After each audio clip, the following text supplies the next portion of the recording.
Hello everyone, welcome to our channel. This is Srishti Agarwal. तो मैं आप सभी कक्षा 8 के स्टूडेंट्स के लिए लेकर आई थी प्रकर हिंदी कार्य पुस्तिका के सॉल्यूशन, जिसमें हमने काफ़ी सारे कार्यपत्रक देख लिए हैं, आंकड़न पत्रक के सॉल्यूशन देख लिए। यहाँ पर आगे बढ़ते हुए देखेंगे कार्यपत्रक 76 से कंटिन्यू।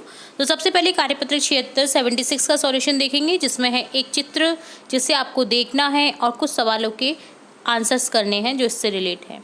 तो देखिए, ये एक बालिका है जो घर का काम कर रही है, यानी कि खाना पका रही है।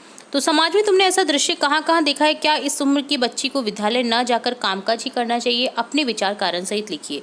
ऐसा दृश्य झुग्गी झोपड़ी में रहने वाले लोगों में देखा है। इस उम्र की बच्ची को विद्यालय जाकर पढ़ाई करनी चाहिए ताकि इसका भविष्य सुधर सके।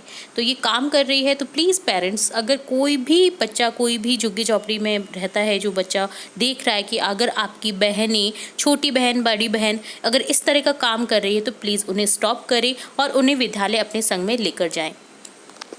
तो और अपने पेरेंट्स को भी दिखाएं कि प्लीज़ उन्हें पढ़ाएं, ना कि घर का काम कराएं। ठीक है, तो यहाँ पर इस तरह से आपको पिक्चर्स के अकॉर्डिंग लिखना था। तुम्हारे घर में ज़्यादातर कार्य कौन करता है? यदि महिलाएं सारा कार्य करती है तो ये क्या उचित है? हमारे घर में हमारी मम्मी ही ज़्यादातर कार्य करती है, पर यह अनुचित है। घर के सभी सदस्यों को काम में हाथ बटाना चाहिए। जैसे आप बहुत सारी चीज़ें कर सकते हैं मम्मा के लिए। चाय बना सकते हैं, दूध बना सकते हैं, दूध गर्म कर सकते हैं, सब्जी में कटवाने में हेल्प कर सकते हैं। ज़रूरी नहीं है कि लिखा रखा है कि मम्मा ही काम करेगी। नहीं, आपको भी काम करना चाहिए, मम्मा का हाथ बटाना चाहिए, ताकि आपकी संग संग में मम्मा को भी आराम मिल सके। ठीक है, महिलाओं को काम कम करना पड़े, इसके लिए हमें क्या करना चाहिए? महिलाओं को काम कम करना पड़े, इसके लिए हमें समाज की सोच में परिवर्तन लाना होगा। क्योंकि पुरुष सोचते हैं कि केवल महिला को ही ये काम करना चाहिए, चाहे वो कमाने भी जाती है। अगर कमाने भी जा रही है तो भी महिला खाना बना रही है, नहीं कमाने जाती तो भी महिला खाना बना रही है, तो ये गलत है। अगर कमाने जाती है तो घर में उसके सारे काम जो है उसी हिस्से के बांट देने चाहिए, या काम वाली बाई लगा देनी चाहिए, है ना। और अगर नहीं कमाने जाती है फिर भी आप उसके कामों में हेल्प करें, ताकि वो पूरे दिन थकावन ना महसूस हो, उसे आराम मिल सके थोड़ा सा। ठीक है, तो इस तरह से आपको आज से ही, अगर कोई आप में से हेल्प नहीं करता है अपनी मम्मी की या बड़ी बहन की, छोटी बहन की, तो प्लीज़ हेल्प करा करें। ठीक है, तो ये डन होता है कार्यपत्रक 76। अब देखेंगे कार्यपत्रक 77। नीचे दी गई आकृति में संचार के साधनों के नाम लिखें। संचार के साधन लिखने हैं जो आप देखते हैं डेली यूज़ में, जैसे टेलीविज़न, इंटरनेट, मोबाइल, रेडियो, समाचार पत्र, बेतार कथा, जिनसे आपको देश विदेश की जानकारी मिलती है। एक अनुच्छेद लिखिए जिसमें संचार के साधनों का प्रारंभ से लेकर वर्तमान तक सामान्य जानकारी हो। पुराने समय में जब मानव के पास कोई साधन नहीं था, तो वे आग जलाकर, ढोल पीटकर या आवाज के द्वारा संदेश पहुंचाते थे। उसके बाद जानवरों का प्रयोग करके कबूतर द्वारा या घुड़सवार द्वारा संदेश पहुंचाने लगे। इसके बाद चिट्ठी लिखकर डाकघरों के द्वारा संदेश पहुंचाने लगे। वर्तमान में मोबाइल, टेलीविजन, इंटरनेट, रेडियो आदि का प्रयोग संचार के लिए होने लगा है। तो ये डन होता है कार्यपत्रक 77, जिसमें पढ़ी हुई विषय वस्तु को आपको लिखना था।